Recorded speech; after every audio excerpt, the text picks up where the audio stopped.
people don't have to like you. But for people like me, like I enjoy the feeling of I've got someone's back, they've got my back. It brings me a sense of peace. It brings me a sense of community and togetherness, which is important values for me. But the more I accept me, the less I'm about other people needing to accept me, because I fully accept myself, and more other people fully embracing who I can be and who I am and who I'm transcending to be, and me also cherishing who they are. And with some people that will be there, the spark, the connections, boom, it's amazing.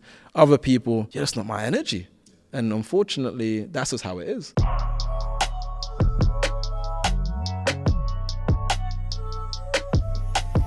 So Alieu, when I was like researching you, on your description, you had this thing called collaboration designer.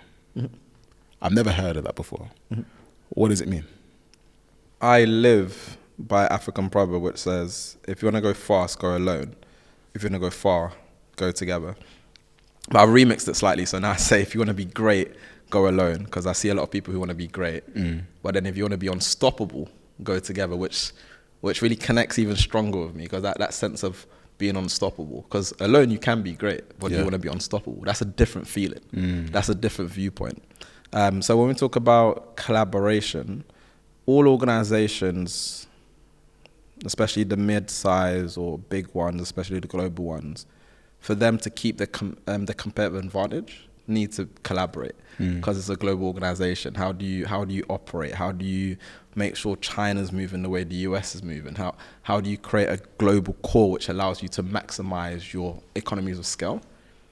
Collaboration is an easy word to use and put out there, but collaboration can be extremely hard. Yeah. People issues, there's politics, there's emotion. And this is the rational challenge of how do we collaborate? How do we get this done? Certain projects will kick off, it will take years because of how the system is structured, how the organization is structured, who needs to make decisions. So as a collaboration designer, we use different methodologies from design thinking, systems thinking, in order to maximize how people collaborate. Because also, in this world which we're living in, all organizations need to transform. Because unless you're a startup who's already got elements of new technology and new ways of working, legacy organizations need to move from one system to the next. To do that, you need to bring in tech experts who understand these new systems. You need to also have your business people in your organization who understand the business and the value you're trying to drive to your customers. No one wants to use anything which is shit. So you also need to think about the experience element for your customers or for your internal staff. All of the different experts that you need to bring in from your organization and externally to get that transformation moving, all think differently. Yeah. The tech person thinks from a tech lens. How is this product needs to shape? How is it going to work, etc. And I'm not a tech person, so I can't speak all the tech language. The business person is going to see it from their perspective, so the experienced person. When you put them in a room, collaborate. It's like putting people in a room and saying dance, and everyone's having different dance moves. What kind of music initially do they need to start with? What's the 1-2 step where they get to understand each other? Then how do they then have a configuration of, wow, that was a performance which brought everything together? So a collaboration designer, within that aspect of my role, we're thinking about how we design different activities, interventions, how we get people to relate to each other in order to move past the rational, emotional, and political challenges to get shit done. Interesting. So when you say getting people to relate to each other, what exactly does that mean then? It can mean different things. So let me give you an example of an actual, say, a session, right? So we brought together 30 leaders from across an organization who over the years had multiple organizations who they had bought up. So their back office was like a spaghetti web of different things.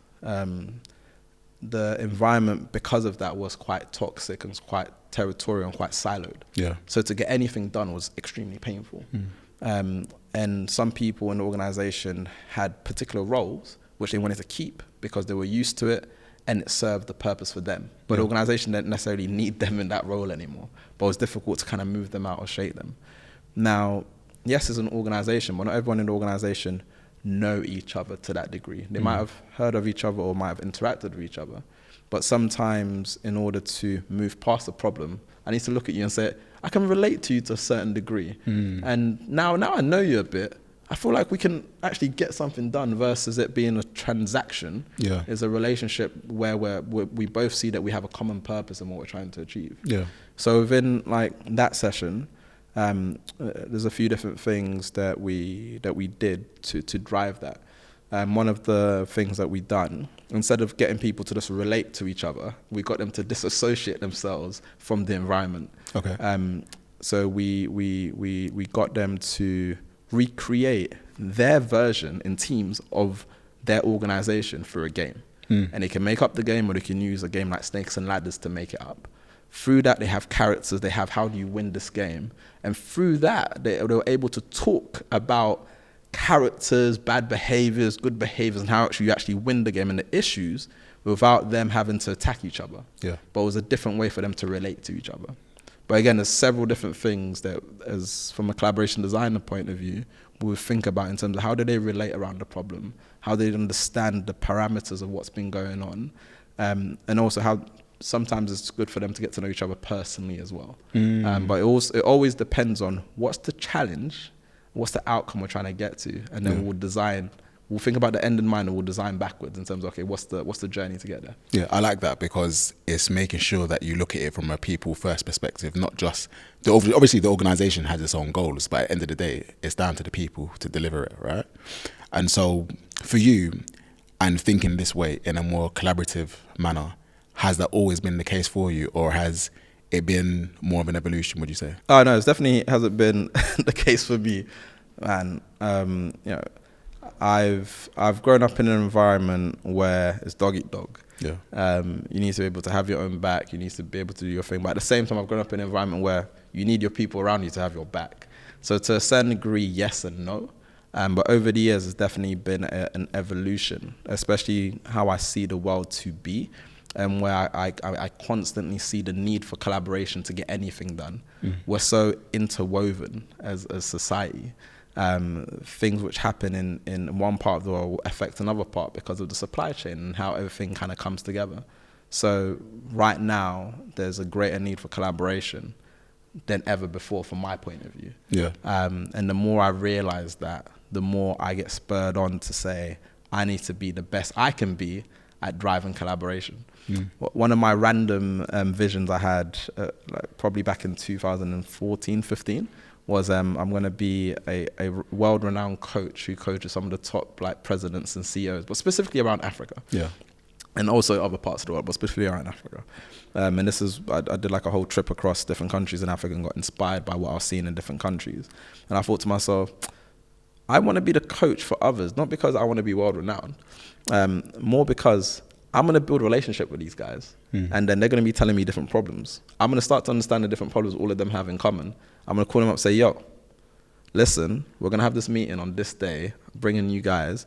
I'm going to get you to think differently. All of you are going to align on the problem and we're going to get shit done. Because all of you have the power and the resources to do it, but you're just not connected. If I can be that glue, the person who they trust, but also the person who understands how to coordinate amazing leaders, that's where I would love to be. That was one of the visions I had in my head back in 2015. Where did that vision come from, do you think? It came from when I did my go-getter trip. So this was 2013, went to 6 different countries across Africa: South Africa, Kenya, Rwanda, Ghana, Nigeria, Sierra Leone. In each country, me and my team were doing different activities, from running events, shooting documentaries, meeting investors, policymakers, and just really understanding this thing we're calling Africa Rising. And this whole concept that we were playing around with called the African dream. You know, you have the American dream. Given even the infrastructure across Africa is so poor, and even the transport infrastructure in terms of to get from one country to the other country is really hard. And to fly around is really difficult. Not difficult, but it's costly. You know, to fly around Europe is really easy. So if you can move people around, you can kind of have a bigger economy. In terms of resources, which then obviously you can harness, and then it can continue to grow, as you've seen from other kind of nations which have done it back in the day. So seeing the opportunities, but then also seeing the challenges, I'm just like, this is interesting. I feel like in this world, if I've only got one life to live, I want to do something which excites me. Yeah. I want to do something I look back and thought, man, you lived, like you tried a thing, like you wasn't playing around. Yeah. So that has got me excited. And then when I get excited, then my head starts going. And I thought, well, you know, given everything you've seen, what can you do? And I'm like, well, you know, I'm not a president, I'm not a top CEO, but I love listening to people. And I know I've got a God-given gift to give energy to people. One of my friends said it beautifully to me, where she said, you don't need to compliment me. You don't need to encourage me. After conversation with you, I feel like I can just go and finish, like I'm just on top. Yeah. And I was just like, that's such a gift, because I've never heard anyone articulate that in that way to me. So I know I bring energy, and I can give energy to others. And regardless of how senior you are, what you've done in your career, what you're trying to do, you need people around you who will energize you. Yeah. You need people around you who can ask you great questions, bring out the best in you. You need people around you who get you to tell yourself the best stories, and also how I can bring stories to the table. But also I needed additional skills in terms of, I can bring that to them, but then how do I connect them to other people? Well, I'm also a good connector, and I'm a good networker. I love it. In an environment, when I go to somewhere, I pretend in my head it's my party. Literally, I'll go to a networking event and I'll move like I'm the person organizing the event. I'll be saying hello to somebody, blah, blah, blah. Hey, listen, let's go and talk to those guys. Do you know them? Nah, but let's go and talk to them anyway. So I'll talk. And I'm like, hey, listen, I'm just going to connect. I'll be moving like I know people when I don't know people. But it's just how I am, and it's where my energy lies. So also understanding myself and my strengths, but also other things which I was interested in, especially around like collaboration design. What does that look like? Which is not necessarily my strength, but it's an area which I've been building up technical abilities in. All of those experiences, and that experience which I had with the Go-Getters team, saying, what if this is where Africa could be in 30 years? How would we get there? And in my head, you know, you can do bottom up. Yeah. You can do top down. I can definitely interact with the people at the grassroots level, but I was also really interested in the people who have the power. How do I interact with them? What does that look like? And that visualization is what created that vision. I see. That's such a powerful thing and such a powerful vision, especially for someone, because you would have been in your 20s, right? Yeah. And so it's such a big vision to say, you know what, I'm going to make a change, especially back home in Africa. Like, for me, I've always said that I want to make a change, but it's a question of how to make a change, and it's easy to kind of overthink it rather than just getting your hands dirty and getting on with it. And back to your goal-getters piece, right? So you mentioned energy and how you like to be around people, collaborating. And when I think about your background, because you're a chartered accountant, yeah, and you worked at PwC, and you worked extremely hard to get into that company, smashed it, top 1% at Aston, all the rest of it. How was it basically saying, forget about that route, I'm going to try something new? Because did you feel that your energy just wasn't in the right place when you was first working at your grad job at PwC?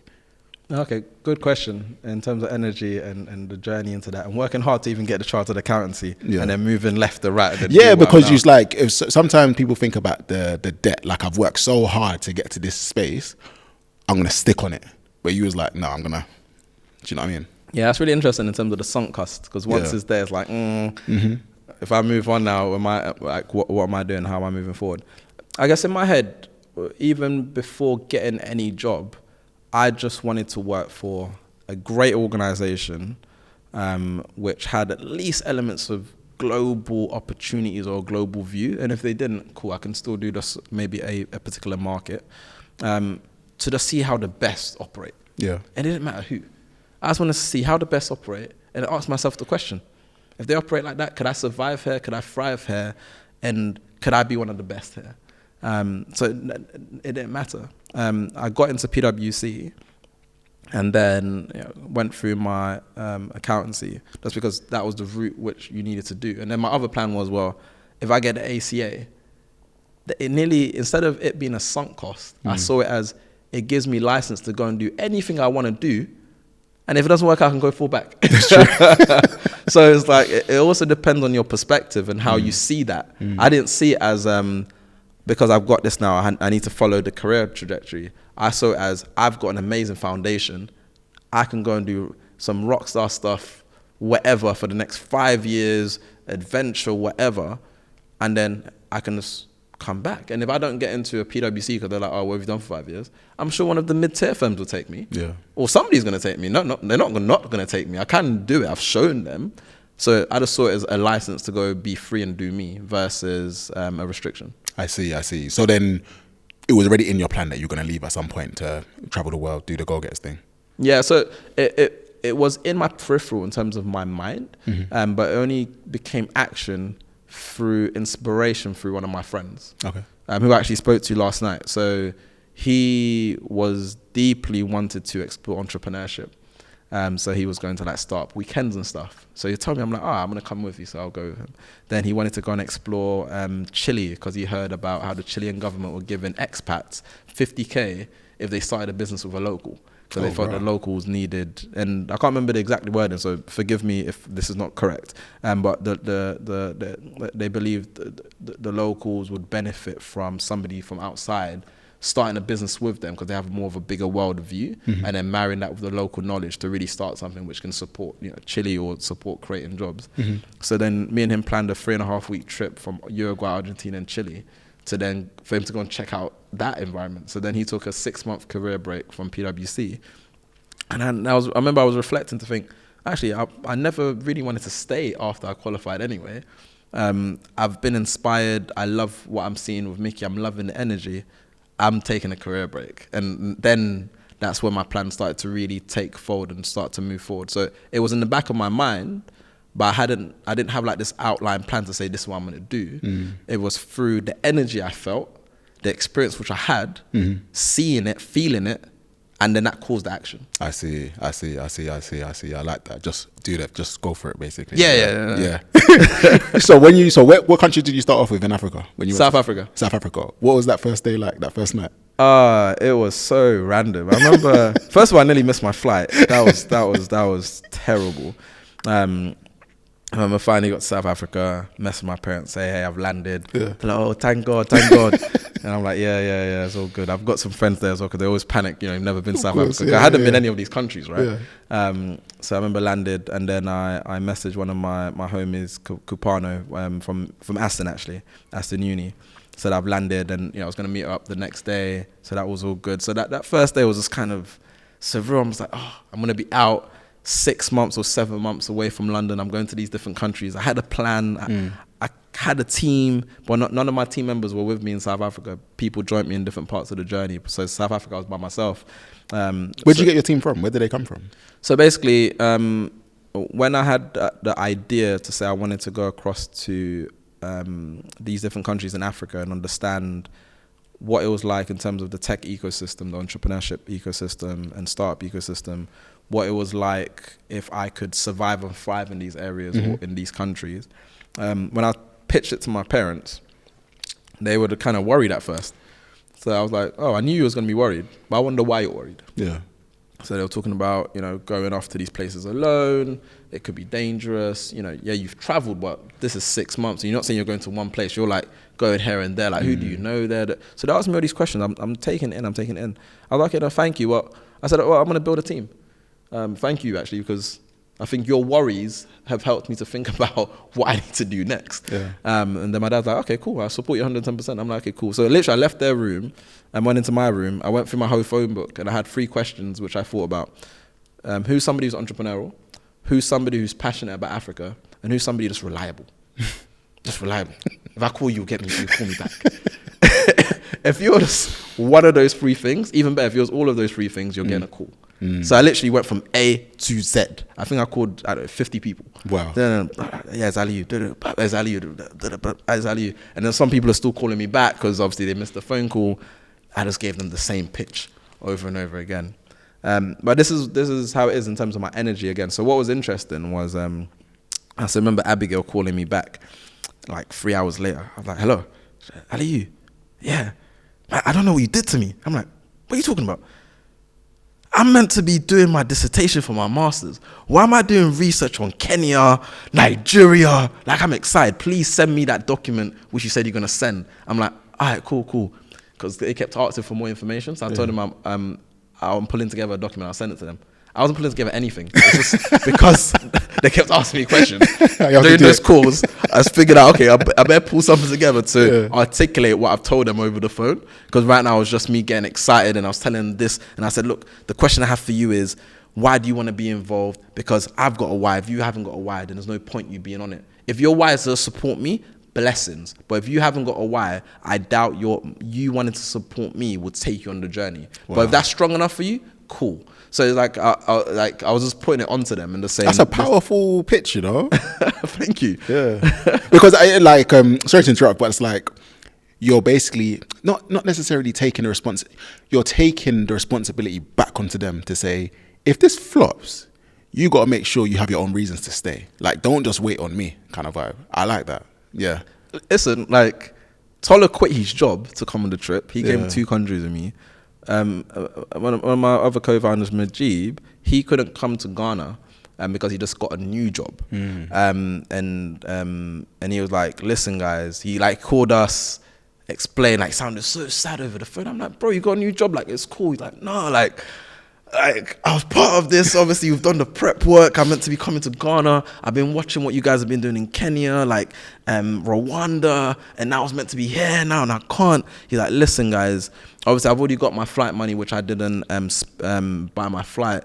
That's yours. Take it. So he sent it to us. We're like, we actually needed that cash to help to run the event, which we're organizing in Ghana. So it's like people felt it was theirs as well, and that's why with everyone who joined, I made them my co-founders on it, because I'm like, it's not only my why, it's all of our why. That's why we're in it together. Yeah. How was that? Did you feel sense of responsibility when people were feeling lost because you're in another country? Like, did conflict come up and you kind of felt the onus on yourself to make sure you solved it? Like, did you feel stress, or how did you kind of work through that? Ask the question again, because I don't think conflict really came up. I can explain something. So it's not so more like I'm just thinking about, in my mind, if I'm calling my friends to go on a mission to like Africa, where we're going to all these different countries where there's a plan, but it's still a little bit vague. And sometimes people who are following, or not say following, but are collaborating on a journey, they may have a different vision of what things might look like. And so that might give rise to arguments or conflict, or people just feeling a bit less motivated and wanting to go back home. So I'm wondering, during that period, did some of those things come up? And even for you yourself, did you feel like overwhelmed with responsibility to make sure that things went well in a certain way? Okay, good question. So no conflicts came up, and I'm not sure if it's because of how it was structured in terms of people choose their own journey. So you wasn't obliged to come with me to all 6 countries. You need to choose where you wanted to go to. And also, as part of it, you just only need to understand your why. I need to understand what else do you want to get from this trip. One of my guys, he was a drinks entrepreneur, and he wanted to see if he could manufacture his products in Nigeria and Ghana. So he came to Nigeria and Ghana, and as part of what I wanted to achieve, we contract to say, this is what you want to achieve. So as part of our daily routine, we'll be also going to some of these drink companies. Nice. He'll be leading the meetings with some of their CEOs to say, how can we partner up, etc. So it's really clear he wants to get that out. And as part of what we were trying to achieve, say in Ghana, when we're doing our event, we also shot a documentary, and we appeared on some like TV shows and stuff. It was like those things will not only help benefit me, go-getters, or help benefit him as part of go-getters and what he's trying to do as well. So it's like we were all in it for our own personal reasons, but all in it on a common reason as well. So I guess I didn't feel loads of pressure in terms of if this doesn't work. It was just more around how are we making this work. Yeah. So it wasn't like, oh, this is not going to work. It's like, cool, we need a venue. How do we get the venue? It was nearly like, oh, I didn't like, it's interesting the question, because it didn't come into my head that this is not going to work. It's just more, how, like, just every day, how are we going to make it work? How are we going to make it work? So there was nearly no room for, or my mind didn't sip into the negative thoughts. Yeah, too like. I was just too much on go. But when I'm not too much on go, those thoughts will cloud my head for ages and ages. But when I'm crystal clear on what I think the vision is, and I've got a deep sense of why, and my energy builds up, I hit a different point of my being, which is just more yeah, like until it flops, no idea of floppage is coming to my head. Like literally, I remember in Ghana, we're meant to have access to the venue and we didn't, and the person took the keys and we're like, we've got the TV channels coming, because we managed, because we're going to have one of the politicians come, Fifi Kwete. He was going to announce a new Ghana fund at the event. So that means we had Ghana National TV come in, we had our own documentary team come in, we had Fifi, we had like free investors, we had 100 people. So we want to have access to the venue the day before. Yeah. To just set up. We couldn't have access. So I remember me, Toller, and John was standing with one light bulb up on the top, mosquito biting me. And I'm thinking, bro, guys, what are we meant to do, man? Like, we just need to do what we can do. So we called the guy, negotiated to see if we can get him a taxi in the morning. Like, guys, we're just going to have to do what we need to do tomorrow. We need to wake up. We're going to do some push-ups when we get home, 100 push-ups every day, because we used to just be on that. So it was just like, I don't know, it was just like that's nice. Just need to, you know, when you're just in focus mode, it's like we're in it together. And if it flops, it's going to be embarrassing, but man, that's it. We just learn from it, we'll try and move on. Yeah, no, I hear that. So what did you learn about yourself throughout that whole journey? I learned several things, I guess. One, I learned how to be a leader in my own way. And I also saw the things which I found difficult about leadership. Explain. So there on were both, like what's your own way and what are the difficult pieces? Yeah, so I guess for me, I lead by inspiration, by action, also by listening and making sure everyone's clear on where we're trying to get to, but they're also clear and I understand where they're trying to get to. And there needs to be a connection there. Otherwise, I might think you're on this because of this, and that's just not where we're at. And I always need to make sure you're connected to where we're trying to get to, but I also make sure you feel that you're going to get to where you need to get to. And at any point I start thinking it's not, we'll have a conversation. I'll be like, I'm not sure if it's still working, but you let me know if you still want to be on this journey, because we need to just balance that out. And I think that level keeps people motivated. It keeps them feeling that you've got their back, as well as them having the back of the mission which we're trying to achieve. The things which I found difficult was just having difficult conversations. I remember one of the guys, he wasn't a co-founder. He joined us in one of the countries as kind of one of the people who are going to support us to get things done. He just wasn't pulling his weight. He wasn't doing what needed to be done. He was kind of around with us, but to a certain degree, he wasn't really bringing loads of value. So there was questions from like some of my co-founders, like, hey, I think you need to talk to this dude, like, and just say da-da-da-da. But it was like, I was like, well, do I really need to? Maybe I don't. I'm only in this country for like a month and we're going to do this. So I didn't really have that conversation. I kind of avoided having the negative, tough conversation, because I could get away with it. It wasn't having such a negative impact, but it was having an impact because I felt it and other people felt it. Now I'm much better equipped to have those conversations, set the tone up front. And now I see it actually as a disservice to somebody for me not having that conversation. I see it as me protecting myself more than me trying to protect the person. Whereas back in those days, I would have saw it as, oh, like, you know, they're still going to get experience, they're still going to do this. But I could have still had that conversation and they could have still got what they needed or not. But just laying that down. So, yeah, those days I definitely saw that I lacked the backbone to have some of the conversation which you just need to have. Why do you think that was then?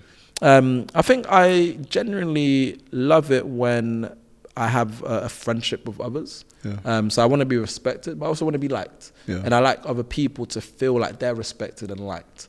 And I feel like having certain conversations might cause them to not feel liked and might cause me to not feel liked.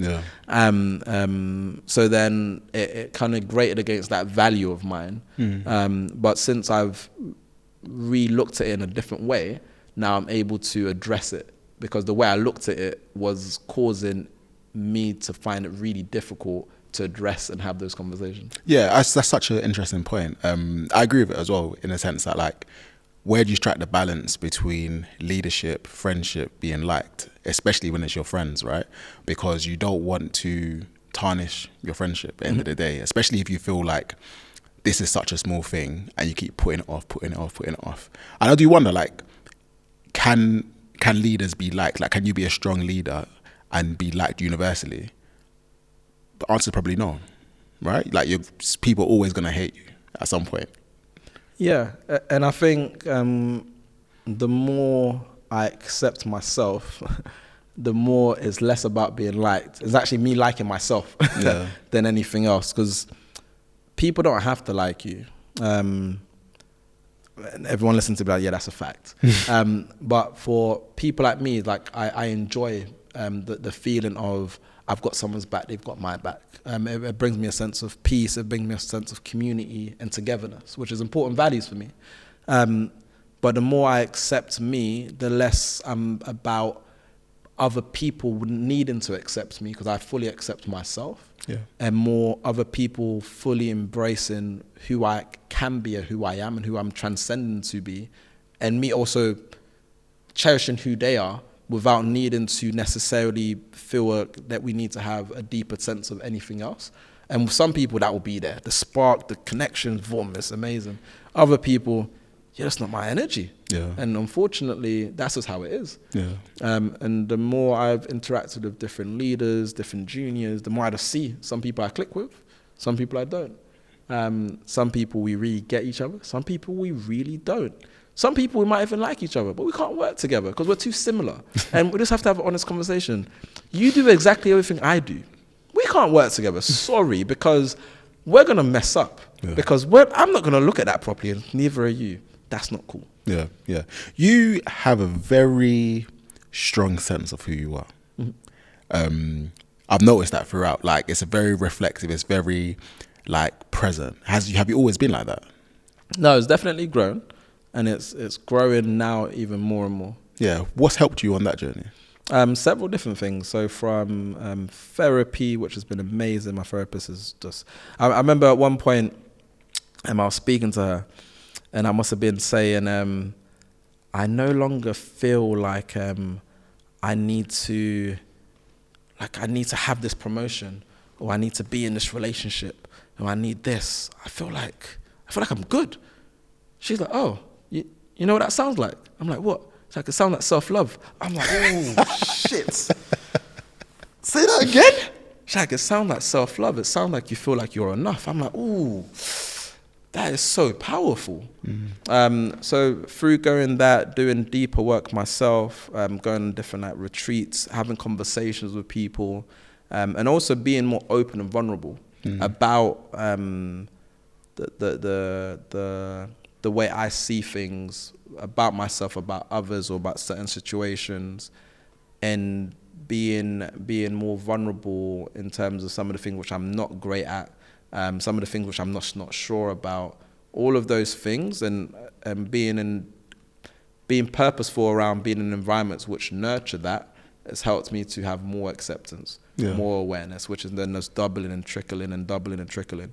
And the more I do that, the more I start to see I'm now attracting people who I should be attracted, from work to relationships. It's nearly like when you buy a car and you start seeing it everywhere. And obviously people know about the law of attraction, etc. But for me, it's not even like just the law of attraction. It's nearly like if you can't accept who you are and your true voice, it's difficult for that inner energy to really beacon out, to connect in the way it needs to truly bring in what it needs to bring in. That's beautiful. There's so many elements of that point that you raised that I want to pick. Easy now. So let's talk about vulnerability. Now, you also work with quite senior CEOs, senior leaders within your organization, other organizations, even you spoke about working with presidents. And when you're in particular levels of authority, you have to have your shield up. You can't be too vulnerable with your team. Even in relationships, or just being a man or whatever it may be, like being vulnerable can be quite hard because it can impact the way that you're viewed by other people. So how do you then like open the gates in terms of like stepping out into being a bit more vulnerable without fear of being judged or fear of feeling shame? It's extremely hard, and it's a journey, and I'm still going through that journey. I remember, I don't know, it's like 5 years ago, I've got in my room like my principles, and I think like the 7th one or something is I don't know, like vulnerability is your greatest strength. And I can't remember where I got that from or why I wrote that. And sometimes I look at it and think, what bullshit is that about vulnerability is your greatest? Shut up. What? Where is vulnerability your greatest strength? Don't say that. Don't talk like that. But over the years, the more I've got to know myself, and the more I unlock the power through vulnerability, the more I'm starting to see how much of a strength it is. With certain relationships, if you can be, even like, let's just say, for a relationship with your girl, if you can truly be vulnerable with her, sometimes you feel that there's going to be judgment, there's going to be shame, you should be a man, you should be this, you should be that, there's all these things. But if they can hold you in that vulnerability in terms of the things you're not sure about or anything else, or the things you might feel a bit ashamed about, it gives you so much power and strength with the relationship, and also outside the relationship to be you and know that you always be accepted for who you are. And the more I see that, even at work, where before I start any project, I have a sit down with who I'm working with, at least 30 minutes. Yeah, let's just have a quick chat. I'm going to tell you the things which I love. I'm going to tell you the things which I'm a rock star and I kill every single time. Give it to me. What Michael Jordan didn't even know, I'm finishing it. I'm going to tell you the things which I'm really not great at, the things which I struggle with. And some of the things which I've, over the years, have had to be good at because I've let the ball drop too many times and I'm tired of it, but it drains my energy. Yeah. So I don't really want to do it. So I'll probably avoid it.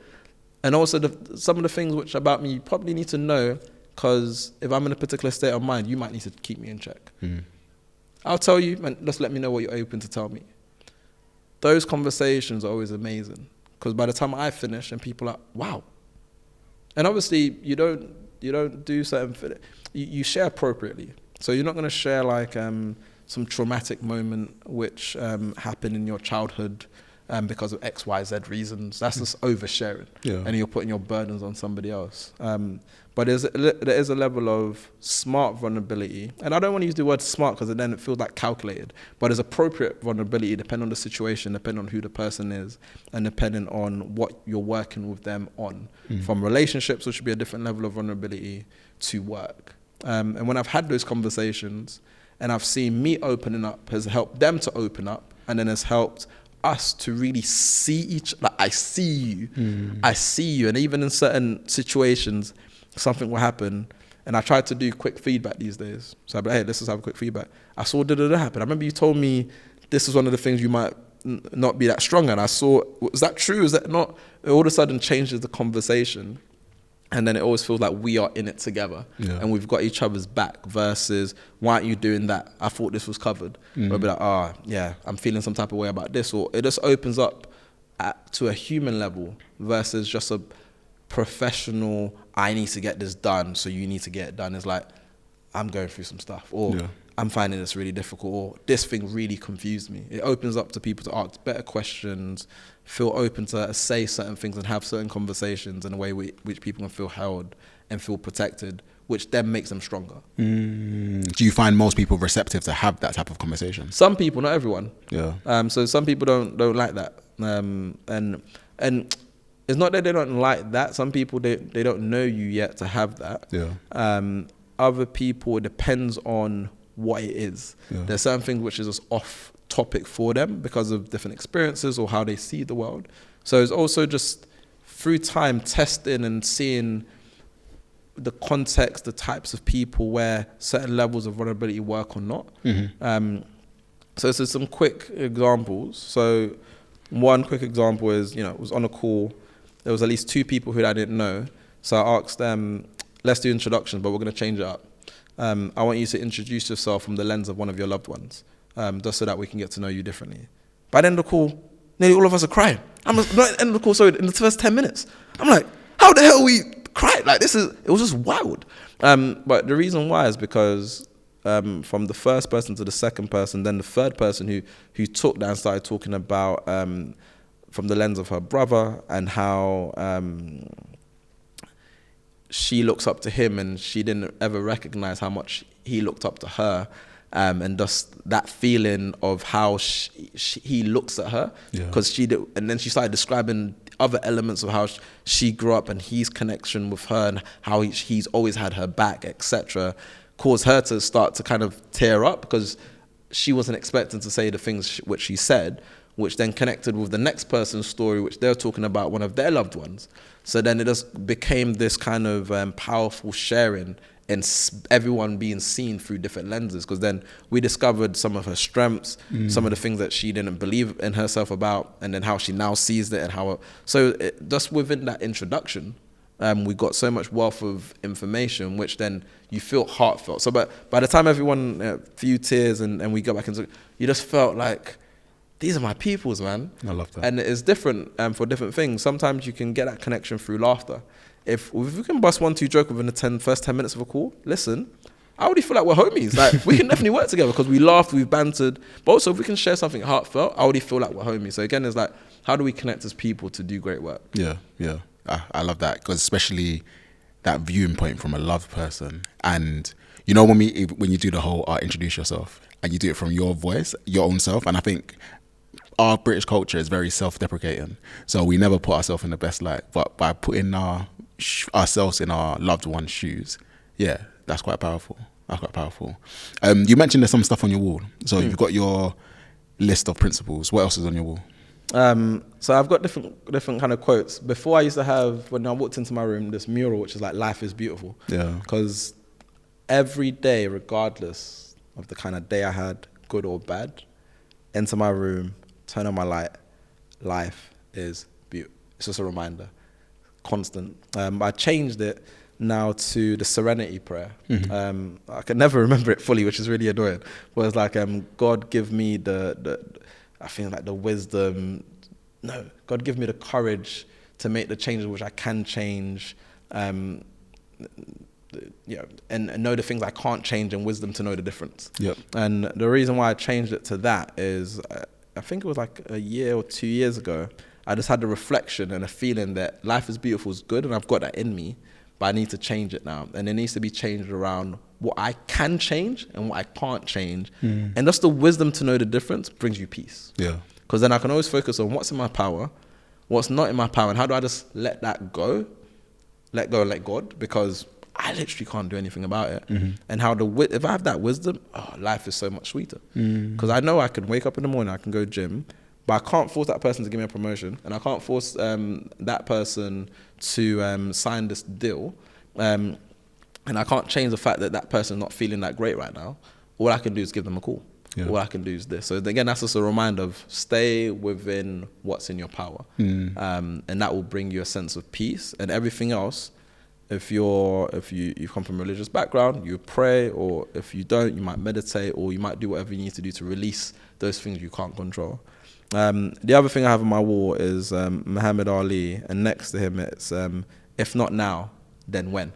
And I remember me and one of my homies was walking across Millennium Bridge, and Tate Modern had that quote, if not now, then when. And I remember that night, me and Hedders got gassed. We were talking about, we're like, well, if not now, then when? What you say? What's next? What? You want that promotion? If not now, then when? Like, we just kept saying it, using it, and it became this little catchphrase. So then I had another quote on that side of my wall, but I took it down and I done some research, and I found that one, and I printed it out and got it put on my wall. So again, even when I'm at work, what people see is Muhammad and that one, if not now, then when. They can't see everything. They always ask me, what does it say? I'm like, yes, if not now, then, and I let them finish it sometimes. Yeah. There's I believe in the power of repetition being ingrained, which then allows you to think about it every day, which then evolves into the actions that you take. So with one of the quotes that you mentioned about being in control of the things that you can rather than the things that you can't, and adding that to say coaching, right? Adding that to coaching, because coaching's such a interesting, like, what's the word? Interesting, like, I want to say like art, as it were, because it's like the art of coaching, because you can tell someone how they can run faster, how they can hit their personal best, but ultimately it's up to them to do it. But then you have your belief about the things that you can and you can't change. So how do you still have passion for coaching people, even though you know at the end of the day it's up to them? Yeah. So I think for me, and I can't remember who said this, but somebody said, you always spot the superhero in somebody. Like, I genuinely feel everyone's amazing. I'm just like, everyone's got genius inside of them. I'm just trying to discover what that is. And even when I speak to people, and people are like, oh, like, you're really good at conversations. One of the reasons why is because I've got one goal. I'm trying to find the best stories from you. So I'm asking you questions. I'm exploring some of the things that you love, some of the things, challenges that you've overcome.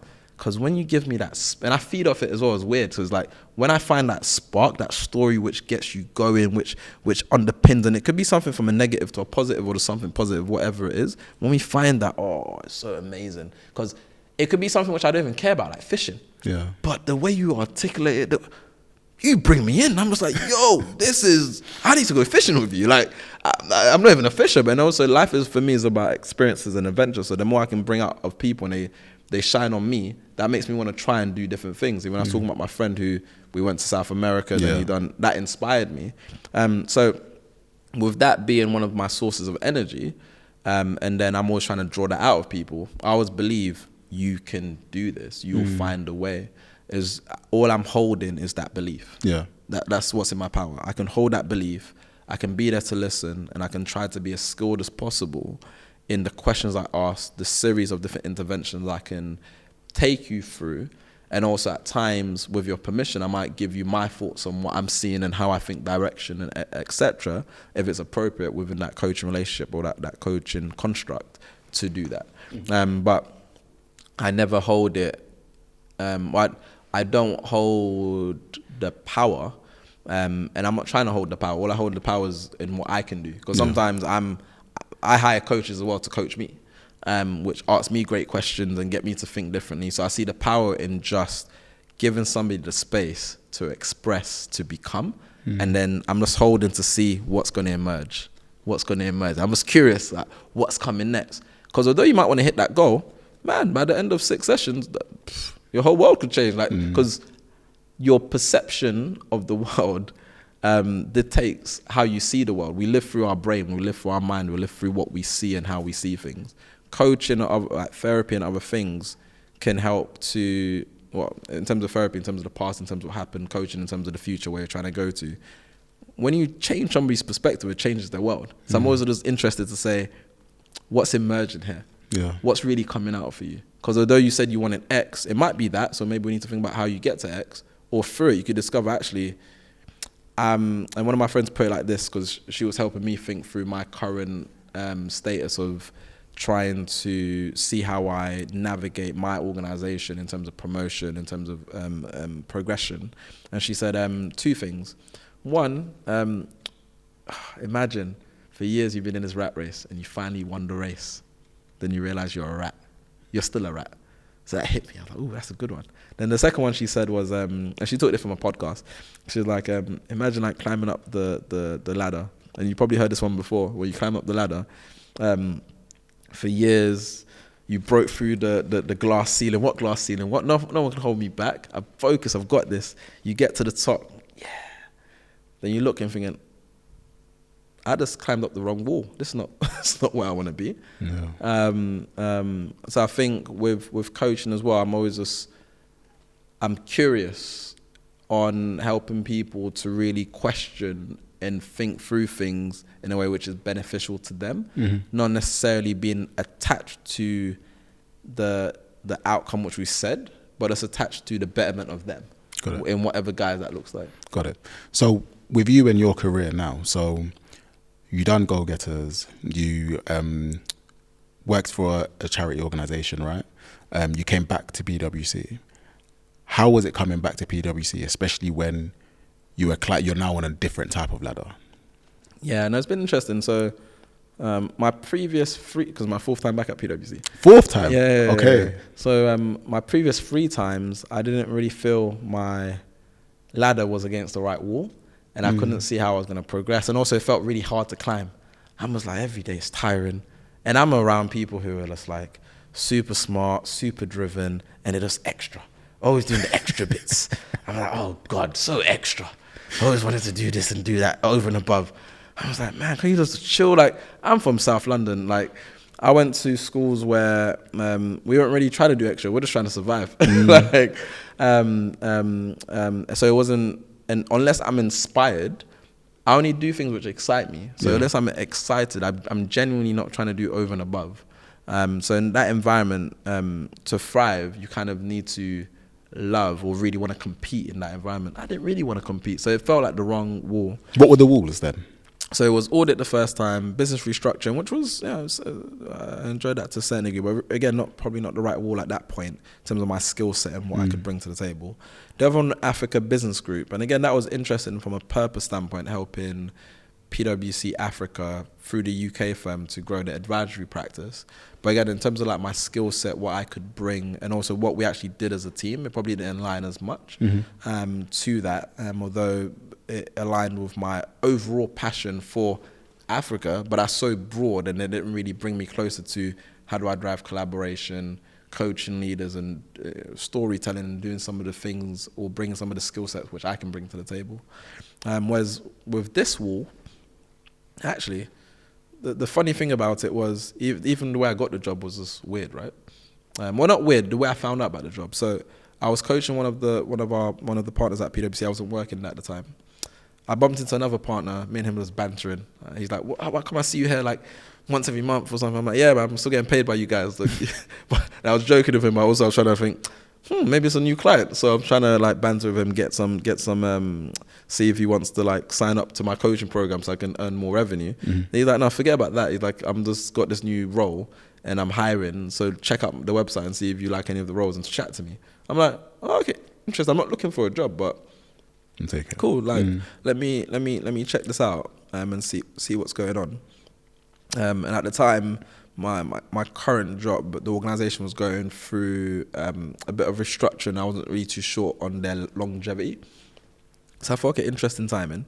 So I did that. I emailed a few people, say, "Yo, blah blah blah," said I should check out the website and the jobs. And then one person came back to me saying, "What? You want to come back to P-Dubs?" I was like, "I don't hate the place. It's just, it is what it is. Like, let life be, c'est la vie." So then she's like, "Oh, actually, I think there's a perfect role for you in this team, like the team I'm in now." So I looked at him like, "Oh, this weird. This sounds like me.